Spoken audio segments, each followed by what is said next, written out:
adota kan kau chhuatur hi Lydia lelram zavi apa lel chuan oma biate khothar veng ani a du sakna kan hlan nga le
Lydia lel ram zavi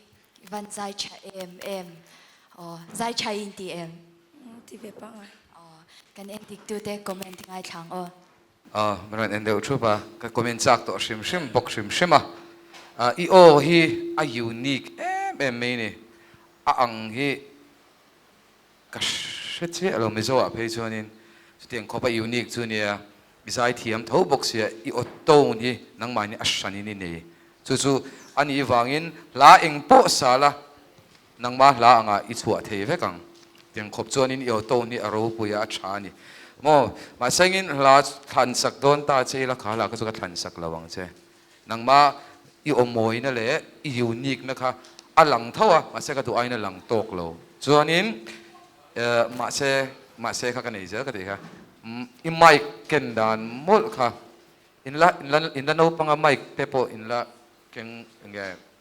experience po in la ne vak lo te po ni me thea I mic kha event charangai tuna ka chuanin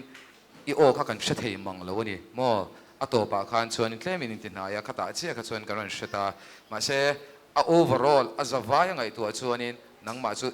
I o mai pon lo nang ma shim hi I zai in chevel ta shim po ka a unique shim nang ma hian individuality ne ya kha ke chuanin ke ma hi chuan ka fak top ka ngai san chi kalome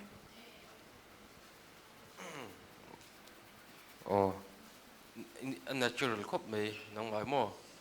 natural do in iron ti thea alo mom ko tia chuanin hlathuang do khan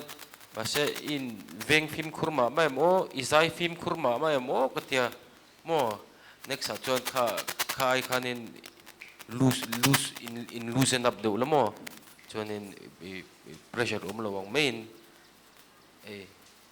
nuam ti do in izai to do nei lo ting le ni chuan mo kalome Lydia a le pe ka mo le ngai chakan be se kan lom lu tu ke